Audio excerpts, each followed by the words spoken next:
Hi, folks. Hi, Steve. Hashtag promises made. Hi, Dolores and Kay. Hi, Dolores again. So tonight I want to start off by talking a little about a post from Thomas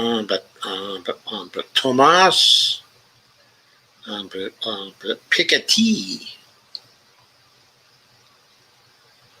I believe I have the pronunciation of his last name correct, at least. Anyway, he did a blog post for Le Monde,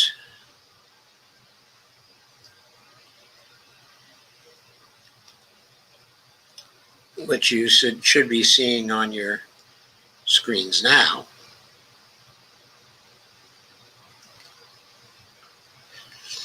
Entitled From Basic Income to Inheritance for All.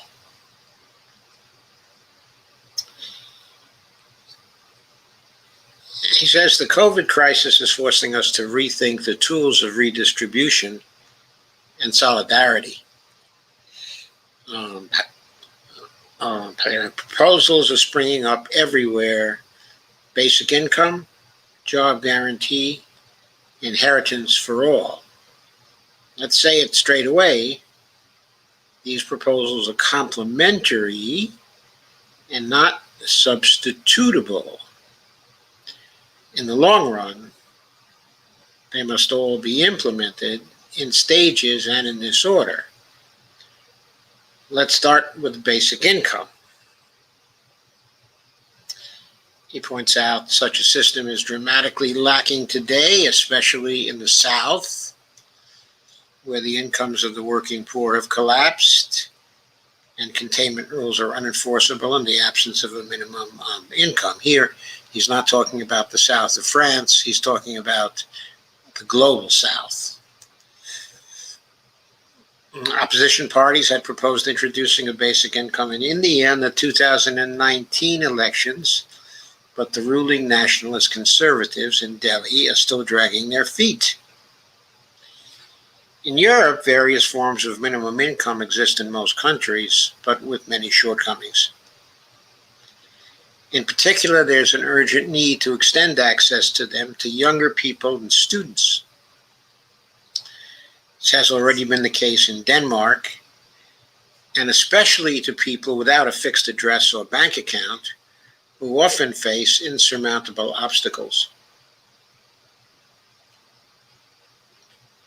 It is worth noting in passing the importance of the current discussions on central bank but digital currencies, which should ideally lead to the creation of a genuine public banking service, free and accessible to all. The antithesis of the systems dreamt up by private operators, while decentralized and polluting, like Bitcoin, or centralized and inegalitarian, like the projects of Facebook or private banks. It is also essential to extend the basic income to include low-paid workers with a system of automatic payment on pay slips and bank accounts without people having to ask for it, linked to the progressive tax system, also deducted at source. Basic income is an essential but insufficient tool. In particular, its amount is always extremely modest. Depending on the proposal, it is generally between half and 3/4 of a full-time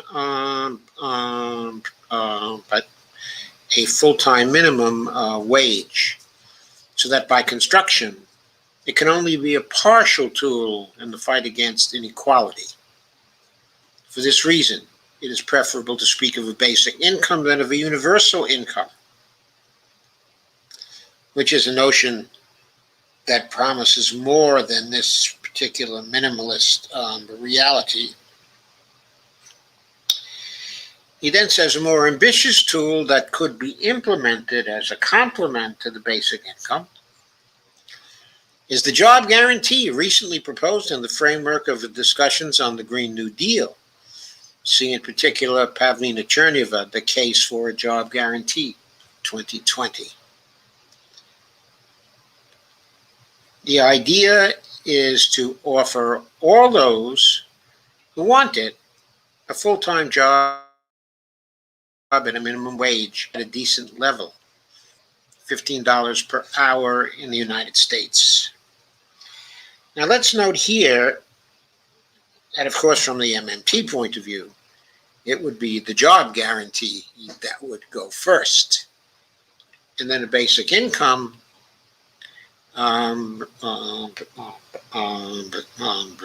could be passed in order to supplement it. It would not be a universal basic income, but it would be a basic income for those who needed it. Okay, also, from the standpoint, of MMT, it would be the basic income, which would be the most important thing that had to be done first. And the basic income then would either be done at the same time or would follow as something supplementary for those who, for a variety of reasons, were not able to work at any kind of job, including a job guarantee type of job. The idea is to offer all those who want a full-time job at a minimum wage, a decent level, $15 an hour in the United States. Funding would be provided by the federal government, and jobs would be offered by public employment agencies in the public and voluntary sectors.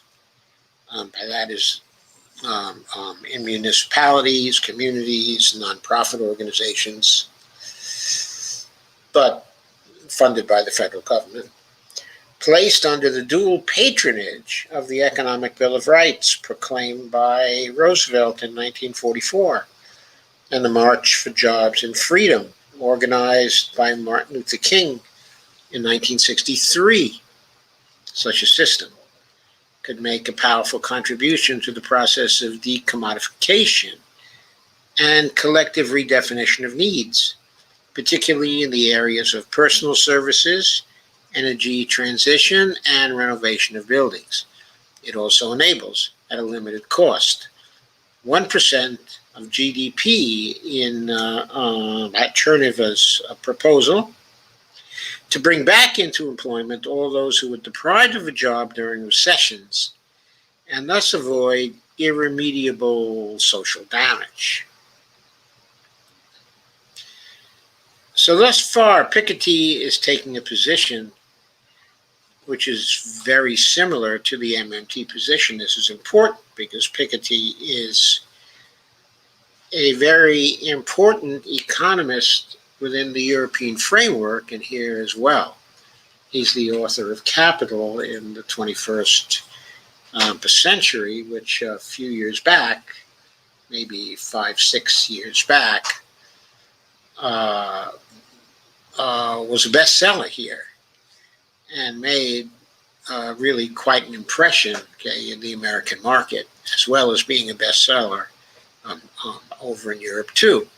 So when Piketty says something, lots of people happen to listen. When he cites an MMT author, that is big news within the MMT community. So that's why I wanted you to see this. He then goes on. Finally, the last device that could complete the package, in addition to the basic income, the job guarantee, and the set of rights associated with the most extensive social state possible, free education and health, highly redistributive pensions and unemployment benefits, trade union rights, etc., is a system of inheritance for all. When we study inequality in the long term, the most striking thing is the persistence of a hyper-concentration of property. The poorest 50% have hardly ever owned anything. 5% of total wealth in France today, compared to 55% for the richest 10%. Of course, that distribution is even worse here in the United States. The idea that we just have to wait for wealth to spread doesn't make much sense. If that were the case, we would have seen it long ago, says Piketty. The simplest solution is a redistribution of inheritance, allowing the whole population to receive a minimal inheritance, which to fix ideas could be of the order of 120,000 by euros. If I'm not mistaken, that's about $150,000, i.e., 60% of the average wealth per adult, paid to all at 25 years of age. It would be financed by a mix of progressive wealth and inheritance taxes, yielding 5%, of national income. Now notice here that what Piketty's interest here is in having a more equal society. He's addressing the problem, of inequality here. He's less concerned with problems of growth or price stability or other goals, of economists. He's a political economist, and his goal is reducing the inequality that exists in modern societies. And here he's developing a recipe to reduce that inequality. Those who currently inherit nothing would receive 120,000 euros, while those who inherit €1,000,000 would receive 600,000 after taxation and endowment. We are therefore still far from equality of opportunity, a principle often defended at a theoretical level, but which immediately puts the privileged classes on their guard whenever one envisages a beginning of concrete application. Some will want to put constraints on its use. Why not? Provided they apply to all inheritances. Inheritance for all aims to increase the bargaining power of those who have nothing, to enable them to refuse certain jobs, to acquire housing, or to embark on a personal project. This freedom is frightening for employers and property owners, as it would make workers less docile, but it is liberating for all others. We are only just emerging from a long period of enforced confinement. All the more reason to start thinking and hoping again. So, a bit of utopian thinking there to start us off. Now back to the reality of Joe Biden, I'm afraid. So let us now share the screen.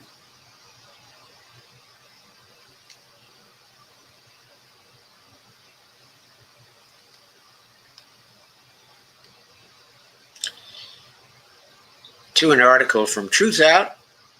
Let me say hi to some recent arrivals.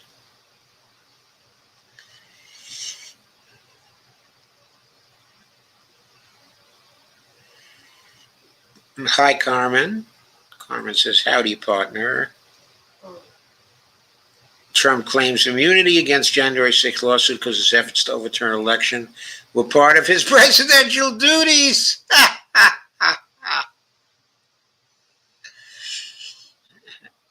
Kay says shared, and Lana says hola. Old Gringo says, hola, compañeros, amigos. and like-minded, fine-feathered friends. And even if you're not like-minded, hey, Troy, how you doing? And Bonnie says, hi, everyone. Evelina says, free tuition and stipends for living expenses are common in Argentina for poor university students. Lana says, how's it going, OG? Dia says, made it for a change. Hi, Dia. Nice to see you. Evelina says, expenses. Lana says, hi, Dia. Dia says, hi, Lana. Nice to see you. Dia says, Lana, it looks like AOC is thinking about getting a restraining order on Green. I don't blame her one bit.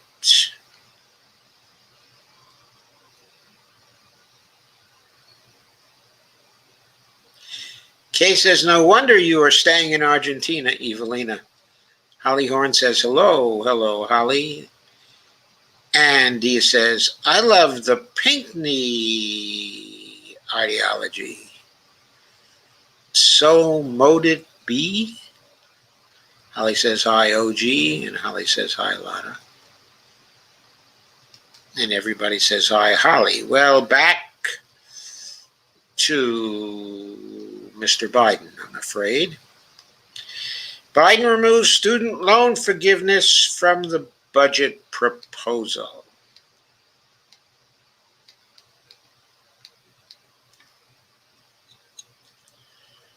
This is by Sharon Zhang on May 24th at Truthout. The White House has reportedly removed several key provisions from the administration's upcoming budget plan, one of which was a student debt forgiveness proposal that progressives say is already several months overdue. The Washington Post reported on Friday that the White House has also removed several proposals Joe Biden had promised to address on the campaign trail. Reducing the cost of prescription drugs, raising the estate tax. Progressives have been especially frustrated with Biden, however, for having discussed but not followed through on the prospect of forgiving student loans for months. The left began advocating for Biden to cancel student debt weeks before his presidency started, but despite making some moves indicating he might do so, Biden is now stepping back previous pledges on the matter. Well, he has that committee studying the legality of forgiving student loan debts.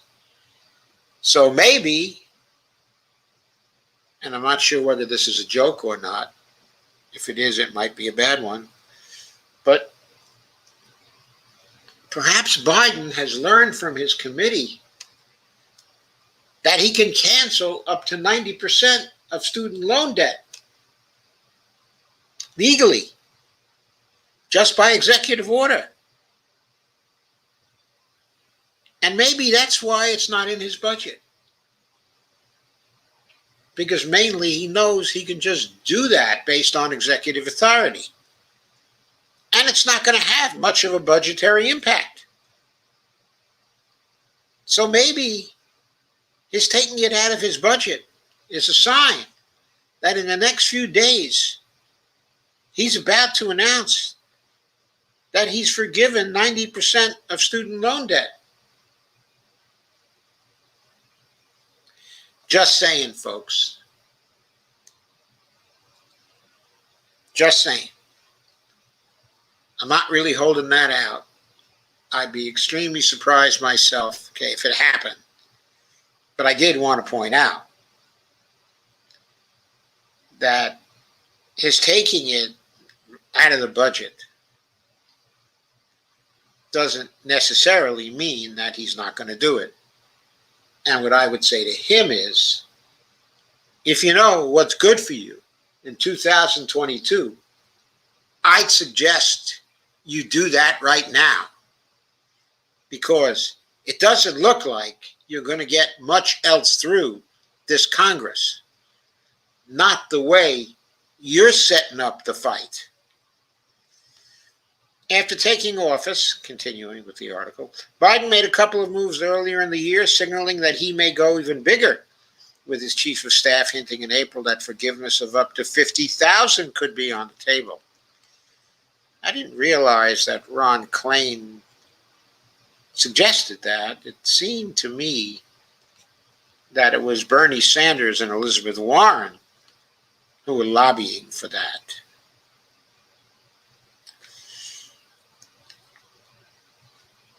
And maybe Bernie Sanders a little bit, but I think that Bernie's been insisting that it all ought to be canceled. Biden's recent selection of Richard Cordray, an ally of Senator Elizabeth Warren, to head the federal student loan program in the Department of Education, also seemed to signal that Biden might be listening to progressives on the subject. For months, the Biden administration has said that it is exploring the legality of canceling student loan debt by executive order, a matter of great exasperation for advocates of debt cancellation who have repeatedly pointed out that it's something the president could do with the stroke of a pen. Yes. But the fact that Biden has postponed action on the proposal for so long and has now removed it from the upcoming budget proposal implies Biden may be skeptical of the proposal altogether. Quote, Biden suspicious of the generous college debt forgiveness plans that have sprung up on the left, unquote. If it sprung up with Chuck Schumer, that's not the left. But anyway, that's a quote from a recent New York Times article and interview with the president. Democrats, in efforts led largely by Warren, have proposed canceling $50,000 of student debt per borrow. Advocates like the Debt Collective have said Biden could cancel all student debt for all borrowers. I believe that's the truth. Quote, the idea that you go to Penn and you're paying a total of $70,000 a year and the public should pay for that. I don't agree, unquote. Biden told the New York Times. As advocates have pointed out, this line of reasoning is flawed. Many students who go to prestigious schools like Harvard and Yale don't graduate with debt, and many of the ones who do are people of color who disproportionately carry more student loan debt than their white counterparts. For some Democratic and progressive lawmakers, student loan forgiveness is about equity and fueling a healthy economy during the pandemic and beyond.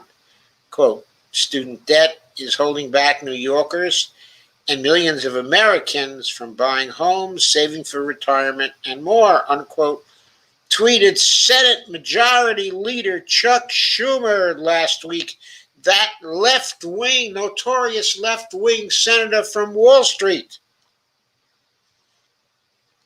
Just another bad joke. Quote, President Biden can, hashtag, cancel student debt through executive action, said Chucky. Bernie Sanders tweeted, total debt of 43 million Americans, total student debt of 43 million Americans, 1.8 trillion. Total wealth of 719 billionaires in America, 4.56 trillion. Our job, cancel student debt, make public colleges and universities tuition free, and have the wealthy and large corporations pay their fair share of taxes. In particular, perhaps there should be a tax of $1.8 trillion on that wealth of the 719 billionaires in America.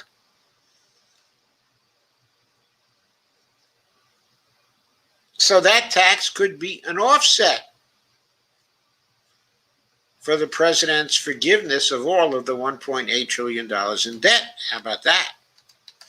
Now, after months of reserved praise from the left for some of his actions as president, Biden appears to be exposing more of his centrist, moderate roots.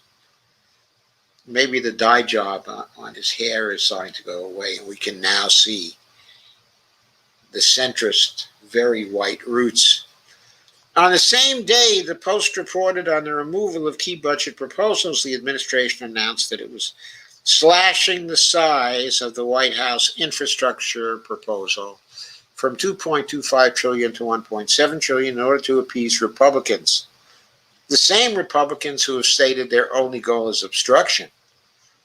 Meanwhile, the administration had a host of progressive and democratic proposals to incorporate into the infrastructure bill that would have made it bolder, that the lawmakers said would meet the moment more sufficiently. Last month, for instance, the progressives introduced a $10 trillion green infrastructure and climate justice bill called the Thrive Act that goes further than Biden's plan with investing in climate resilience and jobs creation. Indeed, it goes much further than Biden's plan. Much further. So, are they going to amend that? Are they going to amend Biden's bill to include the Thrive Act? Then maybe send that up to the Senate? And then when the Senate strips the Thrive Act out and bounces it back to the House, maybe this time they'll have the guts to bounce the original House bill back to the Senate. And after they do that, demand the conference committee to compromise the differences between the two bills. You think they'd do that? I mean, you think Nancy Pelosi would do that? Or is she going to cave like a cheap suit? You be the judge. Next, another area, a very important area of ducking. This one, healthcare. Specifically, an article by Dave Dayen called "The Dangers of Ducking the Healthcare Fight." This was from May 20th.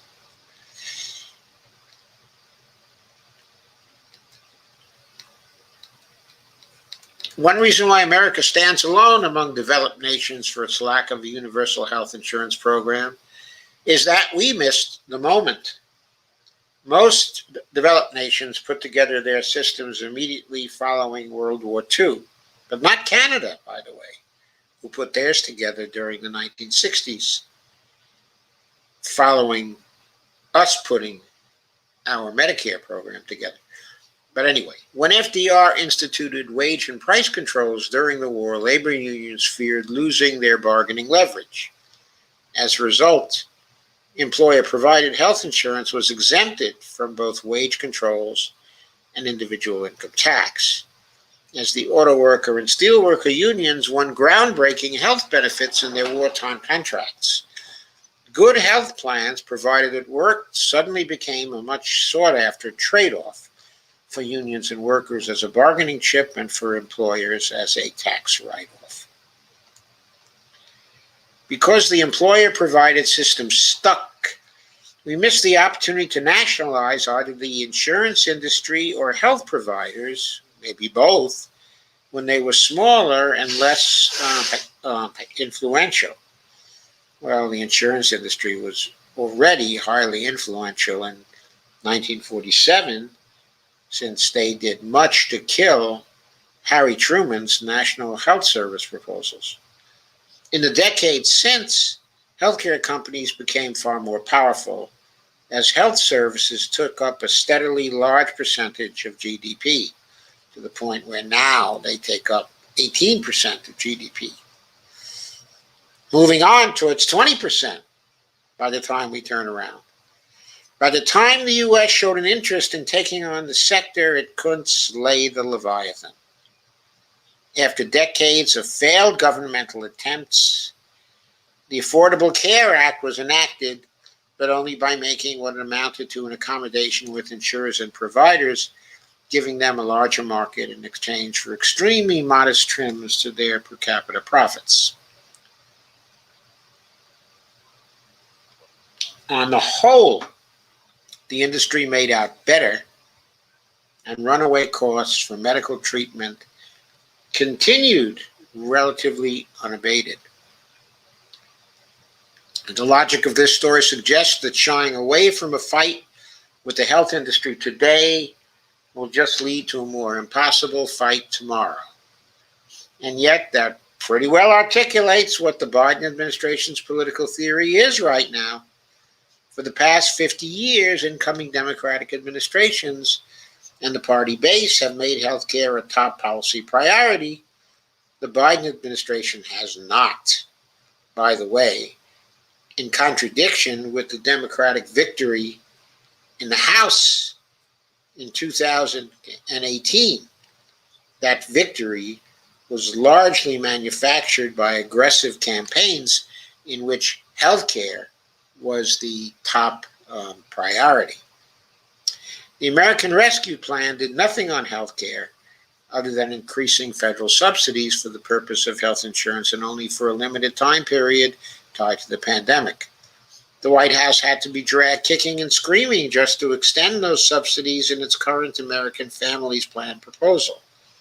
Other Biden campaign promises, like a public option or a plan to deal with prescription drug costs, have thus far been left on the cutting room floor. As far as I'm concerned, the public option could stay on the cutting room floor. I'd much rather see a Medicare for All program. But of course, Biden is not even going ahead with his campaign promise for a public option. Of course, the public option is really a trick sparkle pony that's only going to put off getting Medicare for All for a longer period of time. It's not like a desire for reform of the healthcare system has muted either among the public or among Democratic partisans. Indeed, the 2020 Democratic primaries featured healthcare as a primary, if not the primary topic of debate among the candidates. Despite this tremendous demand to devise the perfect healthcare plan and the significant time and ink spilled in the effort, the issue of broad-based reform has been almost entirely sidelined by the new administration. Biden has certainly foregrounded COVID vaccinations and shown a path to a simple, more accessible healthcare system that exposes the complicated private sector apparatus for what it is. But there's been no movement beyond that. The reason why seems perfectly clear. As Prospect contributor John Walker indicated last month, the White House wants no part of the fight with doctors, drug companies, or hospitals. Any meaningful effort at expanded public health insurance or lowering patient costs would come at the expense of these concerns. Biden would rather put off that fight to a more palatable moment. But the history of U.S. healthcare suggests that such a moment will never come. It will always get harder as healthcare interests get bigger and more entrenched. You can see that in Democrats' halting efforts to find a drug price reform plan that might save patients and the government money. After years of fighting with her progressive flank, House Speaker Nancy Pelosi came to what she thought was a deal on a consensus bill, H.R. 3, that would allow Medicare to directly negotiate with drug makers on a specific subset of medicines. H.R. 3 passed the House in 2020, and it was considered a strong bet for a Biden infrastructure package because it saved hundreds of billions of dollars that could be plowed back into spending. But not only did H.R. 3 not make the proposal, centrist members revolted against H.R. 3, admitting that they only voted for it last year because they knew it wouldn't pass.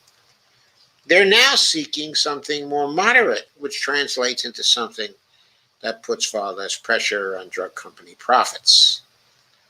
This about-face illustrates the incredible power of the drug industry lobby in Washington, but it's not like that's going to get better anytime soon. Absent legislative action, this week's House Oversight Committee inquiry into Humira, the most popular drug in America, serves as a perfect example. AbbVie, the company that makes Humira, which treats rheumatoid,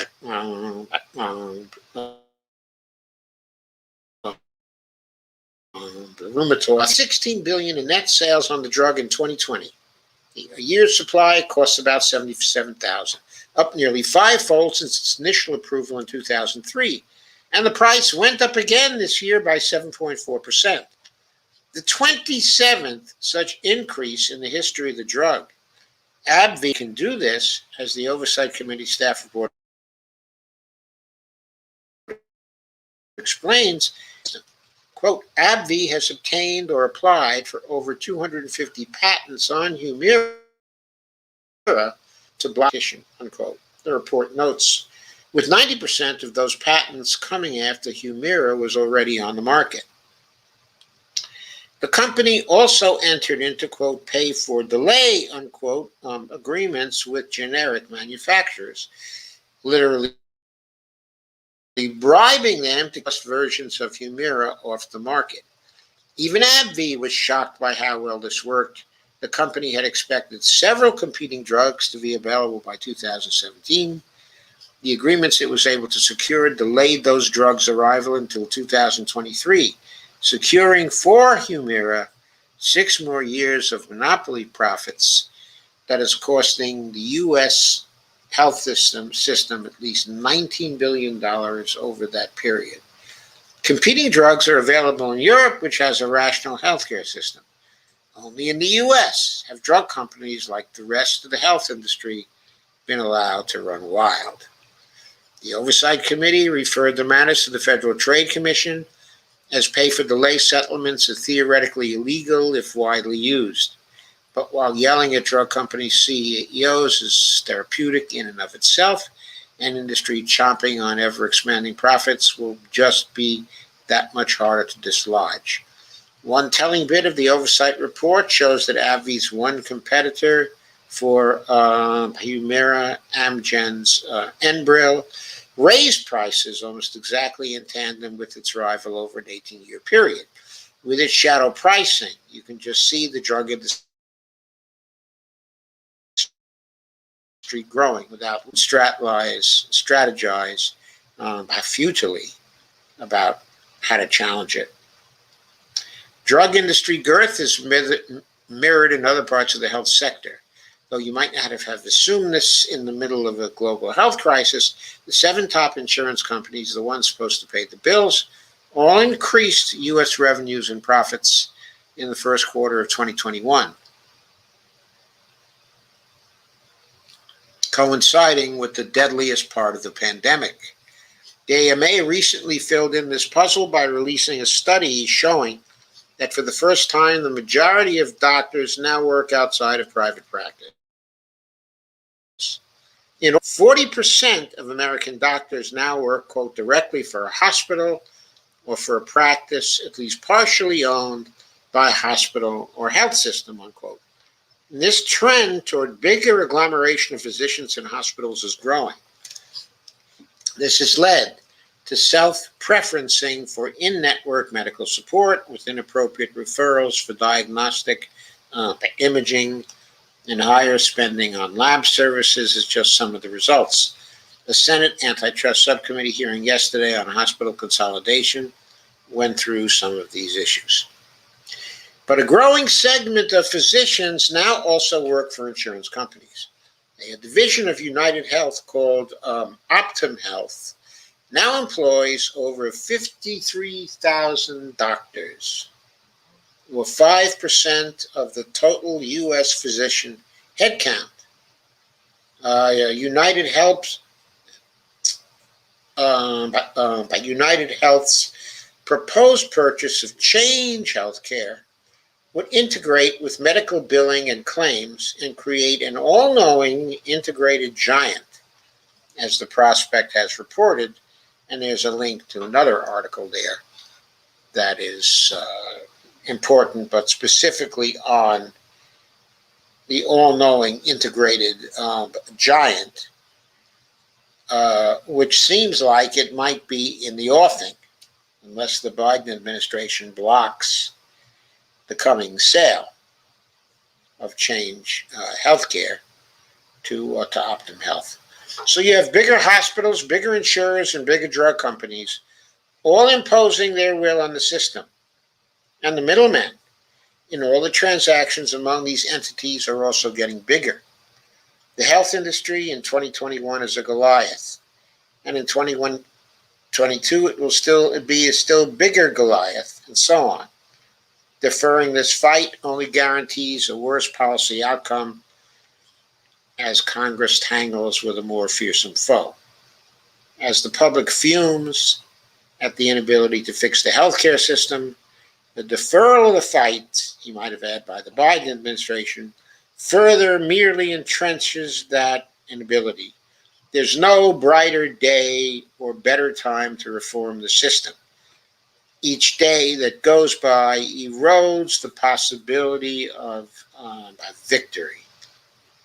Someone should tell that by Pramila Jayapal, who seems to be taking her sweet time in organizing the Progressive Caucus to really go after Medicare for All in an aggressive way in this administration. Next area of retreat from campaign promises.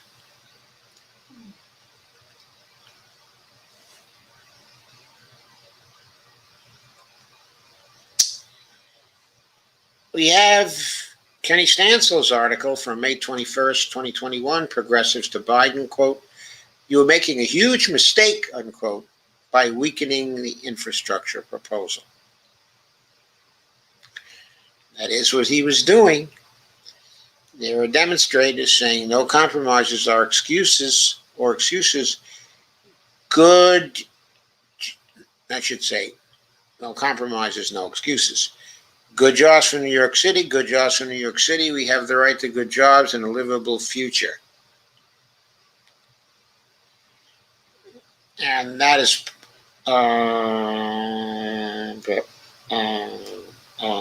Paola Sanchez speaking during the Sunrise Movement rally. Take action for an economic recovery and infrastructure package, prioritizing climate, care, jobs, and justice, calling on Congress to pass the Thrive Act on April 7, 2021 in New York City. And progressives called it a huge mistake on Friday after the White House announced President Joe Biden had preemptively slashed his own infrastructure proposal by approximately $600 billion in order to appease Republicans and some corporate-friendly Democrats in the U.S. Senate.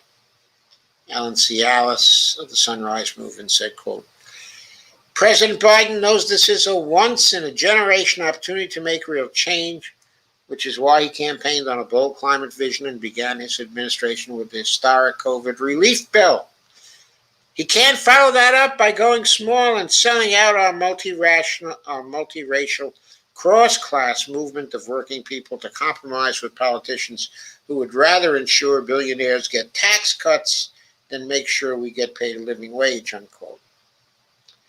Biden's offer to downsize his American Jobs Plan, described by progressives as already inadequate, from $2.3 trillion to $1.7 trillion, including reduced investments in sorely needed broadband, among other projects, came just days after congressional Republicans missed the president's Tuesday deadline to provide him with their own counterproposal.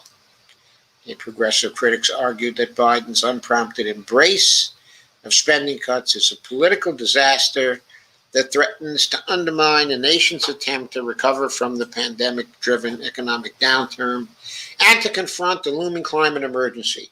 If the president continues down this path, how will he justify his choices to the workers, caregivers, climate refugees, and so many other members of our communities who need support to survive, unquote, asked Kenyella Ng, Climate Justice Campaign Director at People's Action. Kenyella, by the way, ran for Congress in 2018 from Hawaii, and unfortunately did not make it, but he was a wonderful candidate. He really was. Arguing that, quote, "we need to build back better, not build back in bad faith," unquote, Greenpeace USA climate campaigner Ashley Thompson emphasized the need to, quote, build on and go bigger than the vision President Biden offered on the American Jobs Plan, not capitulate to bad faith negotiations from Republicans that want us to compromise on justice, on climate, and on our futures. And she added, quote, millions of voters have given the Biden administration a mandate to be bold and tackle the interlocking crises facing our country. The continued fallout from COVID-19, racial injustice, economic inequality, and the worsening climate crisis. Even more, our movement has given Washington the Thrive Act, a blueprint for creating 15 million jobs while furthering racial and economic justice, unquote. As Ellen Cialis has noted, quote, not a single Republican senator voted for the popular, much-needed COVID relief package, and Democrats passed it anyway. That's the correct strategy. Democrats must take their power seriously and do what's needed with or without the GOP. And Ronja Epting, the executive director of MoveOn, said in a statement that, quote, Republicans are not a serious governing party and the Biden administration should stop treating them like one, unquote. Quote, since the moment Biden took office, Republicans have shown they're more interested in lying about the last election than in solving today's crises, said Epting.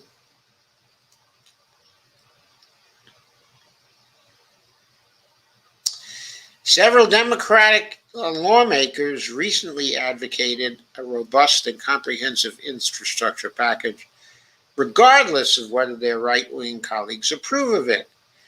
Quote, while bipartisan support is welcome, the pursuit of Republican votes cannot come at the expense of limiting the scope of popular investment, unquote.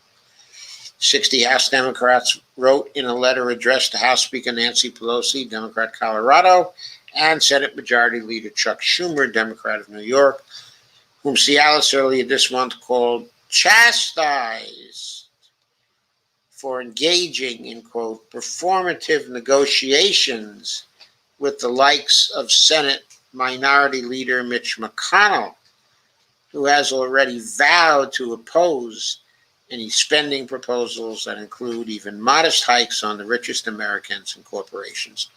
In a statement Friday, Cialis said if Democrats learned anything from the past 10 years, it has to be that the negotiating against ourselves doesn't work. Quote, let's not mince words. This is a demonstrable failure of a political strategy, she said of Biden's latest offer. Quote, we can't repeat the same mistake and expect a different result, unquote. Quote again, our message to President Biden is simple. You are making a huge mistake, unquote, said Cialis. She said that so Bernie Sanders didn't have to.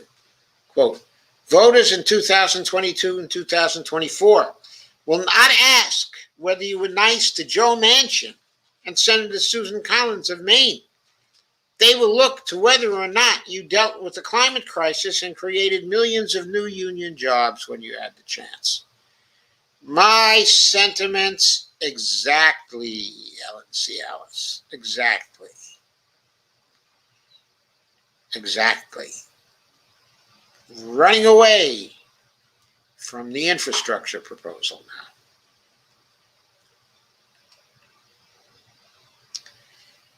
And here's another area in which he's running away. This is from Common Dreams, Andrea Germanis, on Tuesday, May 25th, 2021, today. Quote, this took courage, unquote. 500 plus former Biden campaign staffers urged the president to denounce Israeli violence. Of course, he has not done that.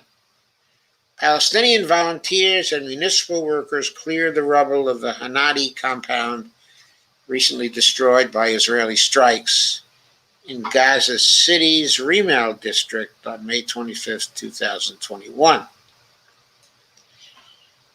The U.S. top diplomat Antony Blinken vowed support to help to rebuild the battered Gaza Strip and shore up a truce between Hamas and Israel, but insisted the territory's Islamist militant rulers would not benefit from any aid.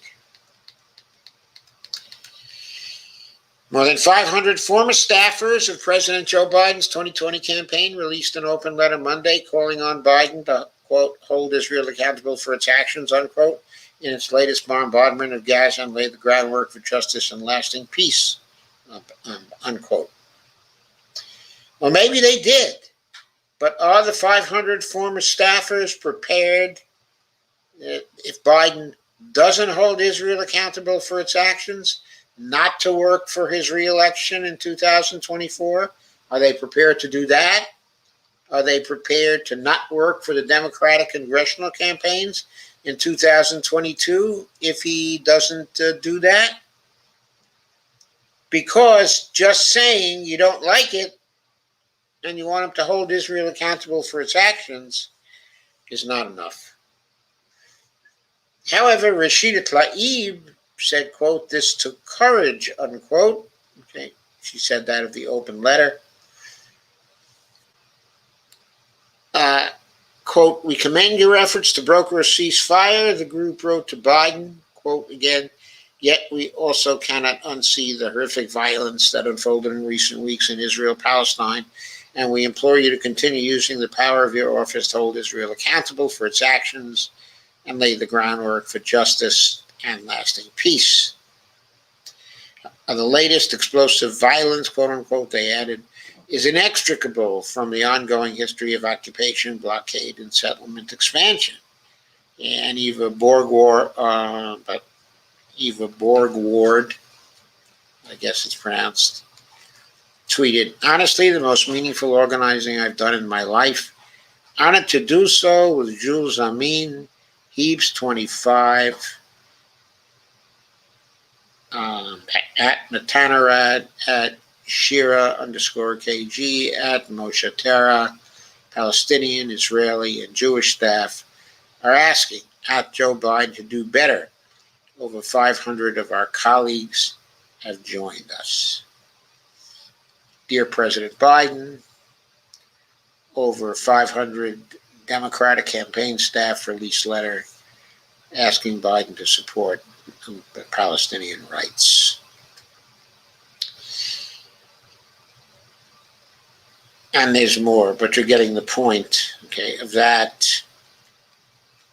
There's more embellishment, okay, in the article, but that is the basic message, okay, that they were delivering to Biden. They also said returning to the status quo is untenable. The letter was welcomed by Jewish-led anti-occupation group, If Not Now, which said it was, quote, great to see people coming together to hold Biden accountable to the values he campaigned on, unquote. It's great to see them criticizing him. It's great to see them calling for change, but I would not say that's really holding him accountable quite yet. In a Monday tweet sharing an excerpt of the letter, Omar Shakir, Israel and Palestine director at Human Rights Watch, urged Biden to, quote, listen to voices that made, unquote, him a president.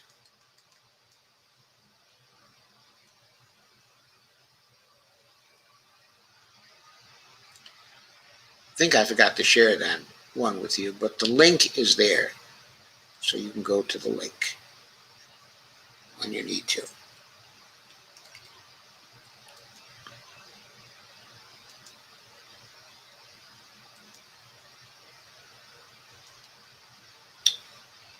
And another piece by Tom Neuberger from his blog, God's Spies, on why Biden is not a transformational president.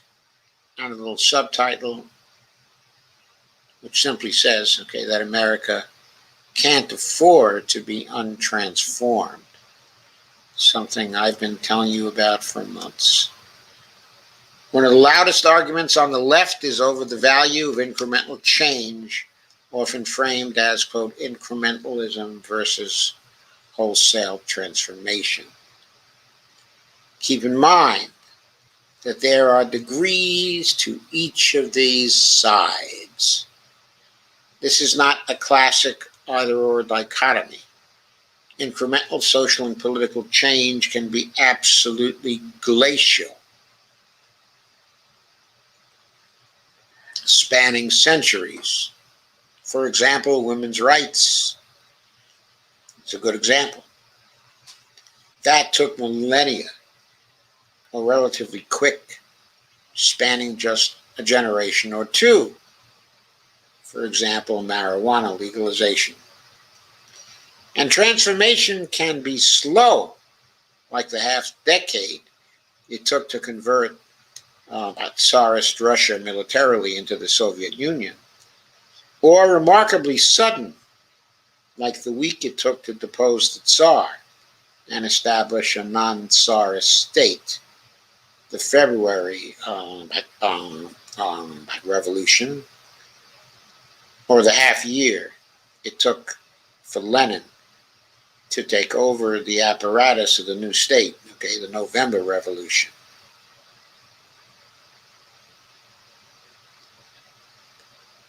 Gee, that's odd. The reason why it's odd is Russia operated by the Julian calendar, the Greek calendar, not exactly the same, as our calendar. So when the first revolution took place, in Russia, it's referred to here often, if we're talking about our calendar, as the March Revolution. So when he refers to it here as the February Revolution, that suggests that he was looking at it from the standpoint of the Russian calendar. In that calendar, it was the February Revolution. Then he talks about the second revolution, the half year it took, for Lenin to take over the apparatus of the new state. That happened, according to the Julian calendar, in October of 1917.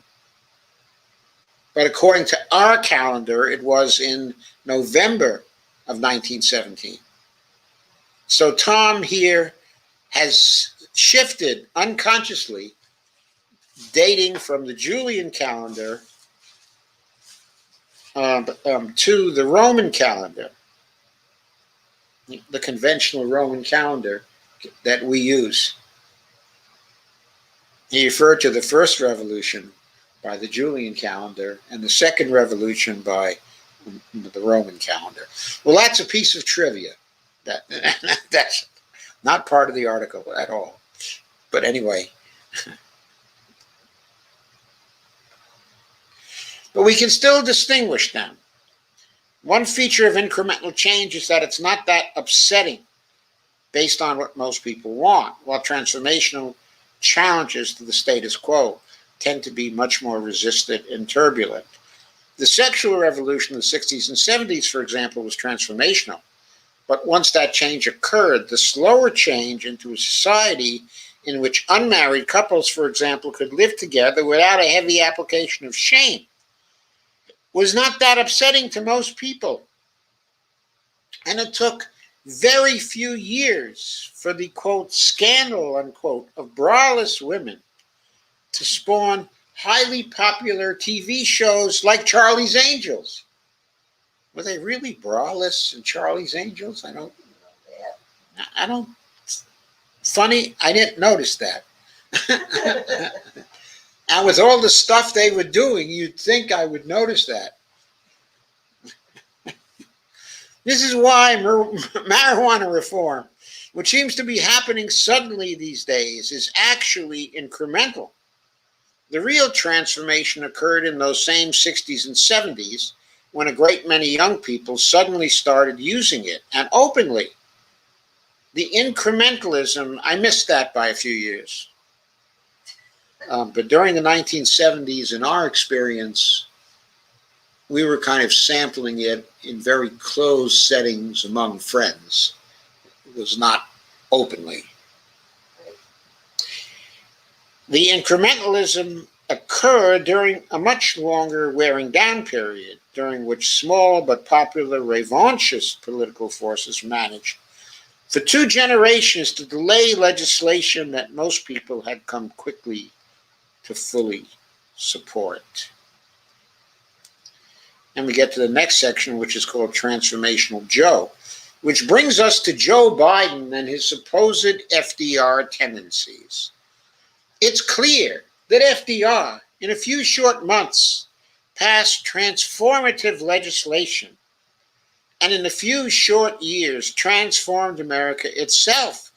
The modern regulatory state was born during that administration, and though it has been reduced again by revanchist political and economic forces, it hasn't yet been dismantled. Will Joe Biden do the same as FDR? The answer is clear. Absolutely not. Here's what a real transformational president would and could do in his first year in office. To start, Biden could use existing authority to give everyone who became infected with COVID-19 immediate and permanent access to Medicare, just as the government did for the people of Libby, Montana. And there's a link here to an article, I believe it's by Dave Dayen. It was part of the day one agenda at the Prospect, how Biden could give everyone Medicare on its own. And this quote, I believe, is from Dave. The people of Libby, Montana, population 2628, share something in common with the rest of the developed world, but not their compatriots in the United States. I swear to God, we should be talking about Libby, Montana every day, throwing it in Biden's face and the administration's face and the Republicans' face. We should be talking about Libby, Montana every day, because since the passage of the Affordable Care Act in 2010, they all have had access to a single-payer Medicare for All system. As part of this quote, as part of the Affordable Care Act, the residents of Libby who were exposed to hazardous airborne asbestos from a vermiculite mine owned by the W.R. Grace Company were made eligible for Medicare for free at the discretion of the Social Security Administration and the Department of Health and Human Services. It was codified in Section 1881A of the Social Security Act. The language of the statute refers to any individual subject to an, quote, environmental exposure, unquote, though it was well understood at the time this was about Libby, Montana. But nevertheless, you can't pass a law about some little group of people. You have to pass it in terms of general language. And the general language of the statute refers to any individual subject to an environmental exposure. This is no longer the quote, it's me commenting on it. Going back to the quote, there's an environmental health hazard spreading through the entire country right now. It's infecting people unsuspectingly, COVID he was talking about, of course, and killing hundreds of thousands. It's bound to saddle those who survive with long-term and potentially debilitating health consequences. And using Section 1881A, the incoming Biden administration can give all 11 million people infected with COVID, and if they want to be really aggressive, all Americans who have tested positive for coronavirus, the option of free Medicare coverage immediately. He could even use the same legislation, Section 1881A, to give Medicare to everyone in the country, whether infected or not. And here's a quote, Section B, pilot program for care of certain individuals residing in emergency declaration area. 1, program purpose. A, primary pilot program. The Secretary shall establish a pilot program in accordance with this subsection to provide innovative approaches to furnishing comprehensive, coordinated, and cost-effective care under this title to individuals described in paragraph 2A. We'll get to that in a moment. B, section B, optional pilot programs. The Secretary may establish a separate pilot program in accordance with this subsection with respect to each geographic area subject to an emergency declaration other than the declaration of June 17, 2009, in order to furnish such comprehensive, coordinated, and cost-effective care to individuals described in subparagraph 2B who reside in each such area. This allows the HHS Secretary to establish a pilot program which could be Medicare access for anyone described below who would be eligible for this pilot program, anyone in the geographic area subject to an emergency declaration, and who is, quote, an environmental exposure, affected individual, unquote. That's everyone in the U.S. thanks to Trump's COVID emergency declaration. Section 1881A continues to individual described for purposes of paragraph 1. Individual described in this paragraph is an individual who enrolls in Medicare Part B, submits to Secretary an application to participate in the applicable pilot program under this subsection, and A is an environmental exposure affected individual described in subsection E2 who resides in and around the geographic area subject to an emergency declaration made as of June 17, 2009, or B is an environmental exposure affected individual described in subsection E3 who, 1, expressed as I, is deemed under subsection A2 and II, in other words, the Roman numeral 2 in lowercase, meets such other criteria or conditions for participation in a pilot program under paragraph 1B as the Secretary specifies. This could easily apply, says Dave Dayan, to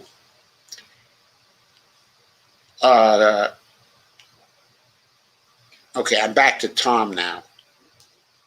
Tom Newberger. This could easily apply to every living American. Doing that, giving Medicare to all, would be truly transformational. And what's done, it would be impossible to undo.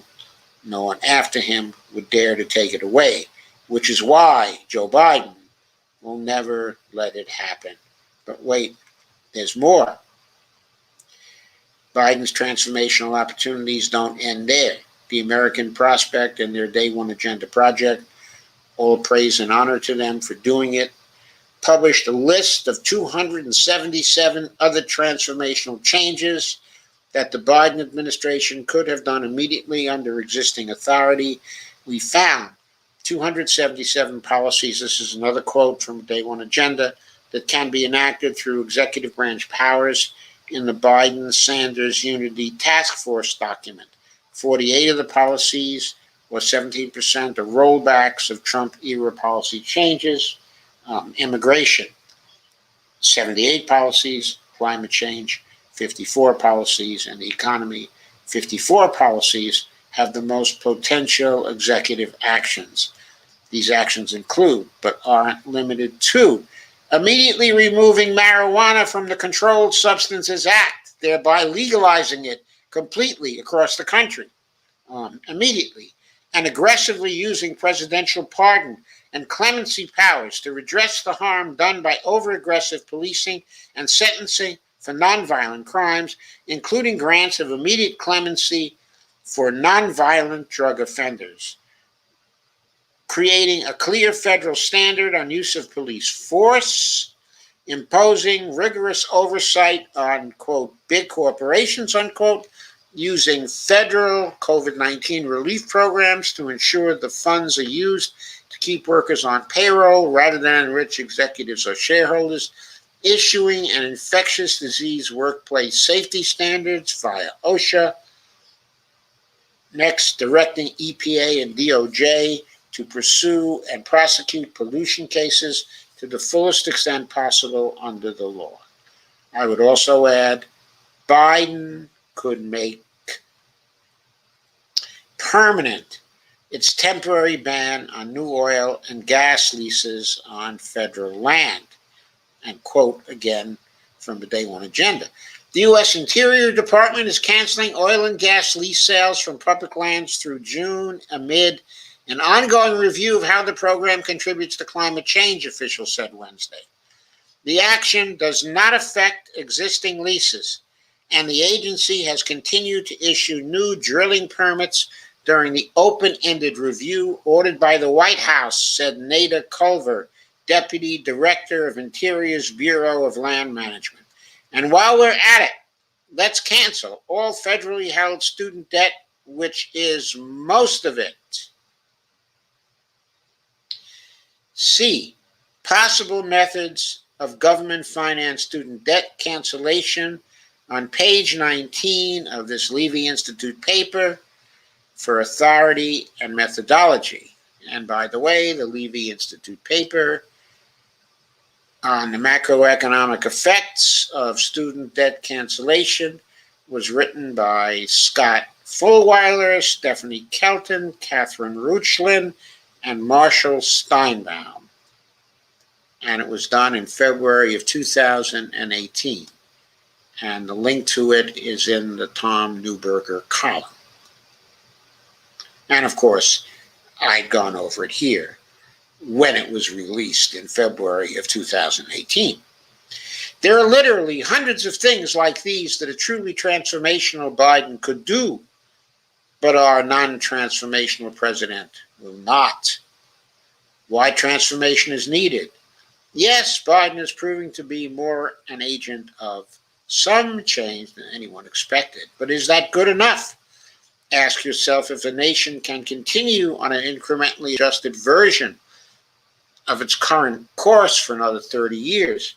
Will Trump-fed anger and Sanders-supporting discontent wait long enough for the lives of the lower 90% prey to the super rich to finally improve? Most lives haven't improved since Clinton was president. I'd say most lives haven't improved since Carter was president. How long before something happens that isn't contained within electoral boundaries? Or maybe I should ask, quote, how long before else happens, unquote, keeping in mind the discontent that led to the Capitol riot. The Michigan Poor People's Campaign, at Michigan PPC, tweeted, among the starkest findings in the report is that 43% of Michigan residents don't make enough to afford the basic cost of living. That could be costs like food, shelter, transportation, communication, and childcare. Hashtag Poor People's Campaign. Well, it's a given. They can't afford health care.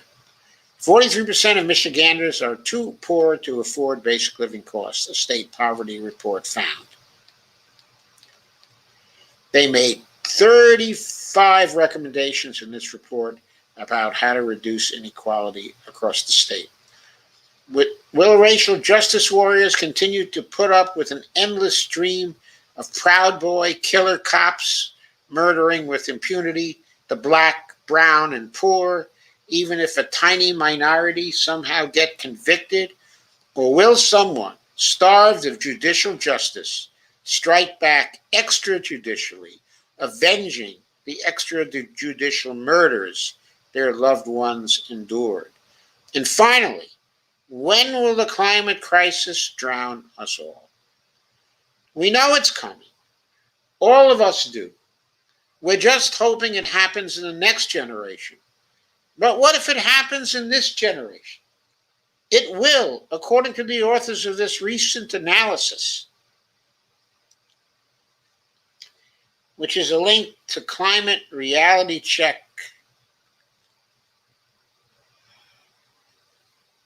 called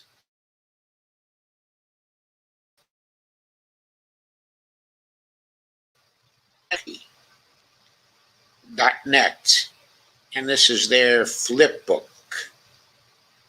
And the quote, as one commenter sums up the report, 1.5 degrees Celsius global average temperature increase will occur around 2030, a decade ahead of IPCC projections. And remember, the IPCC report was the report that gave us 12 years to get on track. That had to be done by 2030. Now, this climate report that we're summing up here is saying that we're going to reach the temperature we're not supposed to ever reach, the 1.5 degrees Celsius global average temperature increase at around 2030. And 2 degrees Celsius is likely prior to 2050. I don't know about you, and I'm sure I'm being quite foolish since I'm 82 already, but I fully intend to be around in 2050, and so does Bonnie, and we dread getting to 2 degrees Celsius in 2050, so we want to stop that. But even if we don't make it, undoubtedly, our children will still be around in 2050, and we don't want to see them have to cope with that. And our grandchildren, of course, will almost certainly be around by 2050, and we certainly don't want them subjected to that crap. 3 degrees Celsius is likely early to midway through the second half of the century. That's 2060, 2070, 2075. Quote, hothouse Earth, unquote, nonlinear, irreversible, self-sustaining warming may be triggered between 1.5 and 2 degrees Celsius. So people, we can't get there. We cannot allow ourselves to get there. Current global warming, 1.3 degrees Celsius in 2020, is already dangerous. 2 degrees Celsius would be extremely dangerous. 3 degrees would be catastrophic. In a true climate chaos situation filled with increasingly costly, unfixable, implacable catastrophes, do you imagine the United States will maintain territorial integrity? Or will the government abandon its unliftable burden and let the nation, county by county, go feral? Where's the room for incrementalism in that? Even for the most reformed of corrupt politicians, answer, there's no room at all. We're going to get transformation one way or another. The only question is, will we control it or will it control us? And Tom did not add, quite clearly, if we don't light a fire under President Biden's butt, we are not going to control it. We are going to control us, because he's got to get the things passed that he's got to get passed. But in addition, he should take all these executive actions that he can take. He can win 2022 if he passes the day one agenda. Every part of it passes. If he implements the day one agenda, he doesn't have to pass a thing. All he has to do is implement the day one agenda. If he implements the kind of Medicare for all they have in Libby, Montana, and the whole United States, he will be a hero. And he will have the Congress he wants in 2022 if he does that now. If he implements all the other things that are talked about in the day one agenda, he will be a hero. and he or his successor will be elected in 2024. And while all this is going on, Trumpism, fascism, because that's what Trumpism is, will recede and will go away, because finally someone will be doing concrete things to meet our problems, and life will be getting better. I think the issue still is, even though we believe that Biden will not be transformational, I think we have to take it upon ourselves to make him be transformational. How can we do that? We've got to accelerate, motivate, provide fire to a campaign for Biden to implement the day one agenda as soon as possible. We got to be at his throat every day from now until the election in 2024, if need be, for him to pass the day one agenda. We have to create so much discord inside of the Democratic Party that the Democratic Party begins to realize that there's no way that they can win in 2024 without implementing the day one agenda, because there's going to be too much disunity in the party if they don't give way and implement the day one agenda. We got to create civil war in the Democratic Party to get that agenda implemented, because that is our only chance to avoid catastrophe and to survive. That's what I am telling you tonight.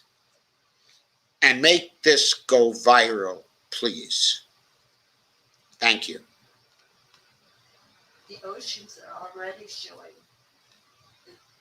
trouble. Yes, the oceans are in deep, deep trouble. We know that the coral reefs are going. All kinds of other problems with the oceans. The methane is a problem. We all know that. We got to get moving. We got to not give up, okay, and give in and just say, we know he's not going to do it because he's Biden. He's not going to do it. He's not transformational. We can't take no for an answer. Yes. That's what it amounts to. Right. We got to keep on pressing. We got to keep on fighting. We have to destroy the equilibrium.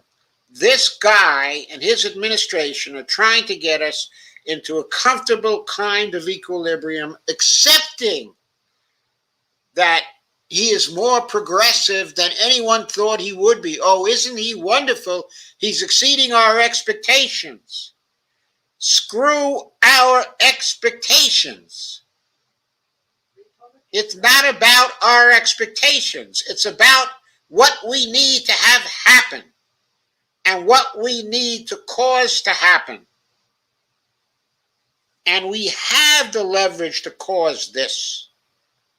We can cause the Democratic Party to be so split that they will certainly lose in 2024 if Biden doesn't move on the day one agenda.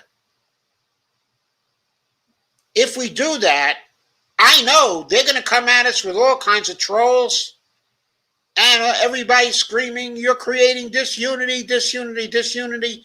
And our reply has to be, look, we got nothing to lose. You got nothing to lose.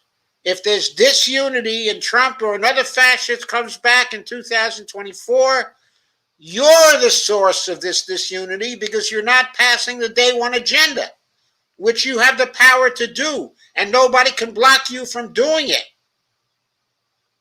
So you're the source of it because you're refusing to pass what will get us out of this fix. But we, the people who are pressuring you to do this have nothing to lose. Because if we don't get through this, if we don't get the day one agenda, we're dead anyway. So from our point of view, it's going to be like, can Trump be any worse? Or some other clod? I mean, can they be any worse? I mean, maybe they'll be worse in the short run. But we're going to be pretty dead in the short run anyway. 9 years to reach 1.5 Celsius, I think most of us expect to be around. But you won't, when you reach 1.5 Celsius, the world is not going to change immediately. There may be scientific alarm bells that will be ringing then, saying we're about to reach an unsustainable state. We're going to get to hothouse Earth. Everybody will be screaming that. But people still won't be feeling it. They won't be feeling it until we get to hothouse Earth. There's a delay there. People have to act before the full reality is experienced. We don't have time to wait until then. We can't let it get to 1.5 degrees Celsius. That's the truth. We can't let it get there. I'm going to now consider your comments. Okay, Marjorie Taylor Greene is a loose cannon, restraining order indeed. Absolutely. She's a danger to herself, Kay, and others. And Lana says, hi, Holly. And Dia says, hi, Holly. And Holly says, Lana agreed. Dia says, oops, sorry, Holly, sorry. Holly says, one of many loose cannons. Holly said, all good, Dia. She needs a straitjacket, Holly. Holly says, it would help, Dia. Dia says, a bunch of people's food stamps increased by $95 today. That's going to help. Food prices are unreasonably high. Yeah, they've been getting higher, but okay, I have to say that I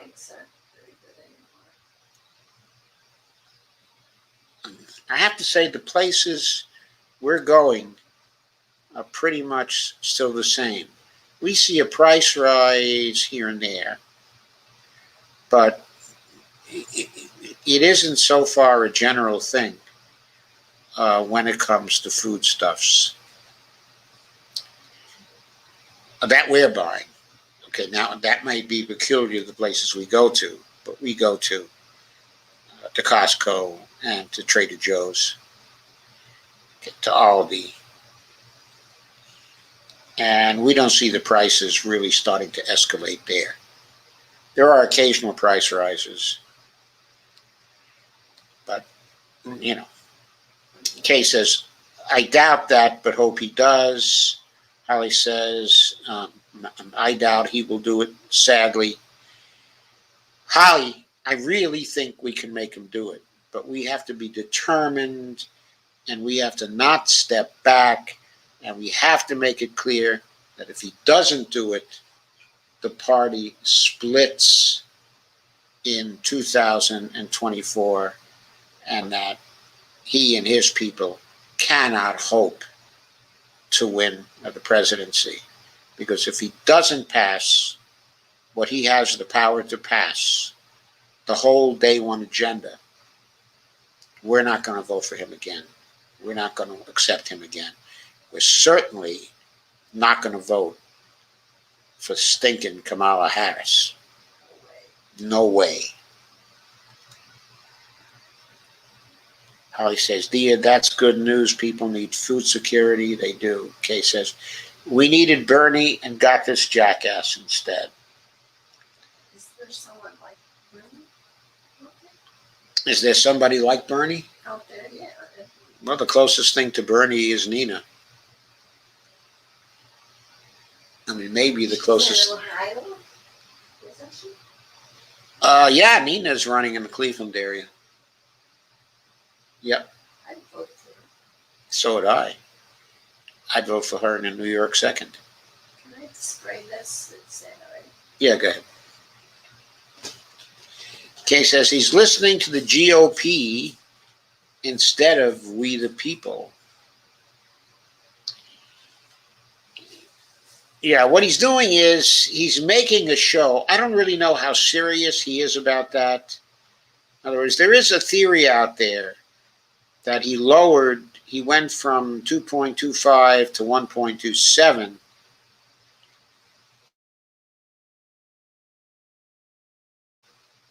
The GOP to begin to come up, okay, from their offers that he knew they would not.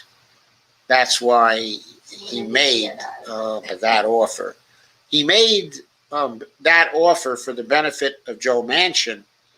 Supposedly, what he's trying to do is prove to Joe Manchin that his belief that things can be done through bipartisanship is just not true. Now, what he's doing here is he's taking Joe Manchin at face value that Joe Manchin's thinking is sincere but faulty, and that he can show Joe Manchin that there's no possibility for bipartisanship. Now, there's a little bit of a threat in this, because if Joe Manchin still insists on the bipartisanship, then that hurts Joe Manchin's status in 2024, because then he's going to end up as the GOAT, okay, of all this. So there's some pressure being put on Joe Manchin, okay, to come over, and people think that's what Biden is engaging in now, that he's really not serious about the 1.7 trillion. That anyway, what's going to be put on the table in the House and the Senate is not completely under his control. And that maybe a bigger infrastructure bill will be coming out of the House as a reconciliation bill, and will be going to the Senate. Evelina said it doesn't seem to be in Biden's agenda to provide a free college education or free lunches for public school kids. It's supposedly in his agenda to provide for free community college and for free kindergarten. I believe that those two things are part of, I think they're part of the American Family Plan. I don't think they're part of the American Jobs Act. Steve Day smiles. Evelina says, hi, Steve. Evelina says, doesn't seem interested in Medicare for all either. Oh, yeah, he's constantly saying how opposed he is. Kay says, we need single payer yesterday. Kay says, so damn sick of dealing with Ohio's Medicaid, they just keep you poor. Holly says, if I recall correctly, Medicare allowed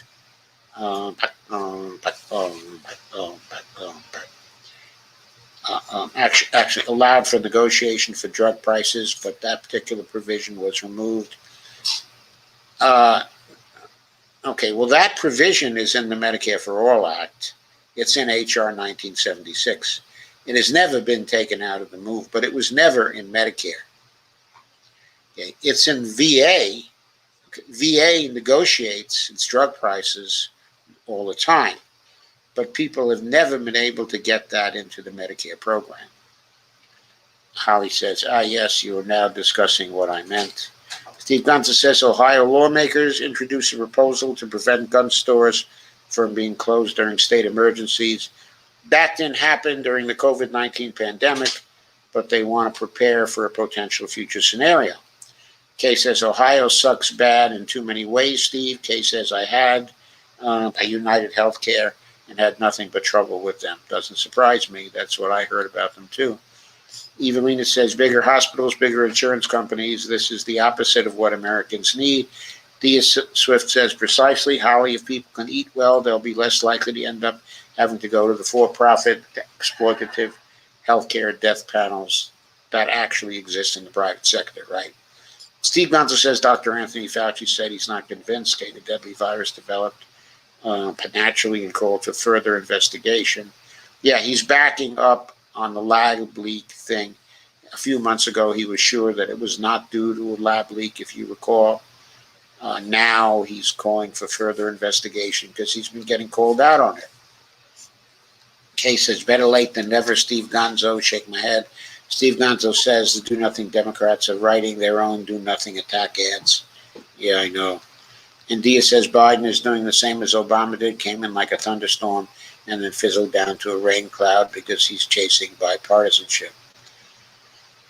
And when they chase bipartisanship, they know what they're doing. Obama knew what he was doing.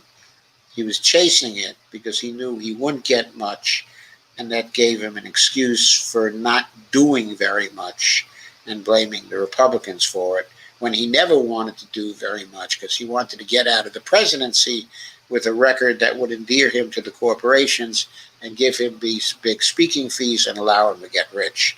That's what was going on with Obama. I think Obama was totally corrupt from the get-go. I don't know if the same thing is true with Biden. He may be chasing bipartisanship here simply as a political mover. He still may be intending to do more things and to get bills through under reconciliation. But I want to see us pressure him on the day one agenda, because then we don't have to fuss around with all the complexities of Congress. He can do all kinds of great things using the day one agenda. We have to be pressuring him every single day for him to do that.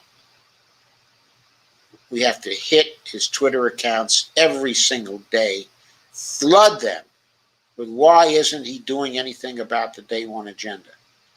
Kay says, I was seeing ads for the passing of the voting rights bill passed by Congress on the web, but they've disappeared lately too. Now I'm seeing them all the time. I'm getting emails, I'm passing the voting rights bill. They can't pass the voting rights bill without getting rid of the filibuster. Not going to happen. They got to get rid of the filibuster. More and more people are seeing that. More and more people are saying that. More and more people are campaigning for it. So again, it comes down to Manchin and Sinema and the people who are unwilling to get rid of the filibuster and lose the excuse. And Dia Swift says, the braless angels, and laughs. Steve Gonza says, watching Dems' head explode when Liz, their new insurrection hero, votes for voter suppression. Priceless. Of course she'll vote for voter suppression. She's all for voter suppression. She just doesn't care for insurrection. She wants voter suppression. She wants a dictatorship of her own kind, which run by an oligarchy. And she doesn't want insurrection. She wants to kill insurrectionists. Dia Swift says, 277, wow, earth moving. Dia says, Amazon workers are telling Amazon to stop polluting poor neighborhoods. Kay says, they're giving Cheney and Marjorie Taylor Greene way too much airtime. Well, it's a distraction. They like to do distractions, you know. And Dia says, well, we knew Biden was full of caca when he wouldn't let us have the whole 2000. Yeah, we did. I mean, really, what kind of asinine politics was that? He could just as easily have passed the whole 2000 as the $1,400. What was that about?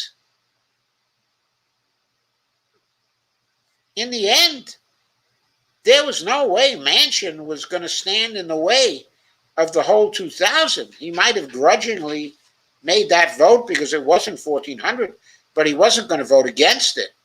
His people in West Virginia needed that whole 2000. I mean, that was such an idiot political move. I can't believe it. I can't believe it. Kay says, I hate to say, but I hope I'm dead soon. I can't deal with all this stress. Kay, you got to fight. When you fight, that's when you get rid of the stress. That's what fighting is about. It's about stress relief. Evelina says 9 years to reach 1.5 degrees Celsius. I think most of us expect to be around, yeah. Dia says, yeah, Greta Thunberg was once again warning the world today. Yeah, I haven't had a chance to watch that video yet, but I've got it scheduled. Kay says, I think Nina Turner will help if Ohio can get elected. Yeah, I think she will too. Her elected. Yeah, by the way, we should send her a small contribution when we next get a chance, Bonnie. Okay. To Nina Turner. Dia says, California farmers are destroying vital crops because there's not enough water to keep them going.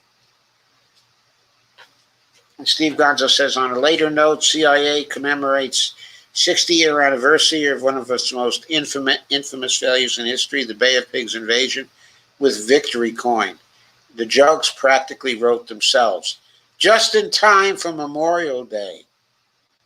CIA Cuba coin mockery. Evelina, a Victory Coin, whose idea was that? Steve says, hashtag save the seaweed. He, seaweed. Posted article on climate killing flies too. Steve Gonzo says, Katie Porter has endorsed Nina Turner. Evelina says, actually, it's worrisome. What, that Katie Porter endorsed Nina? Evelina says, if they think they can revive that. Kay says, I watched Sick Care kill my Scott. I don't trust any of them anymore. Kay says, oh, bummer, sucked bad. Yeah, I couldn't agree more. I thought he sucked terribly. He sucked more and more as his administration went on.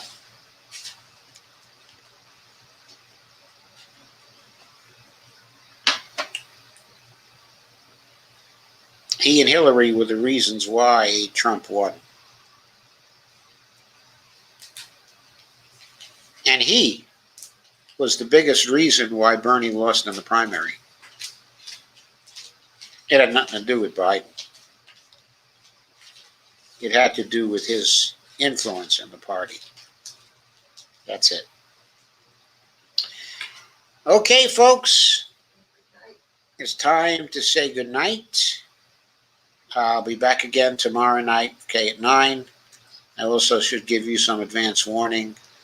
On Thursday night, I'll be coming on at 8 as opposed to 9 because I have something to do late on Thursday night, and I don't want the stream to run into that. Cases on a brighter note, I'm now hooked up with my granddaughter in California.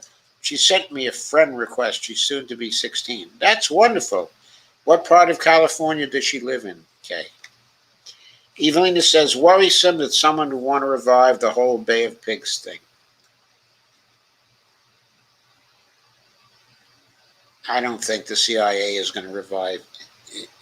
Well, who knows? I don't know. Maybe they would revive something, figuring that with Fidel gone, and Raul gone, that maybe the Cubans won't be so resistant anymore. I don't know.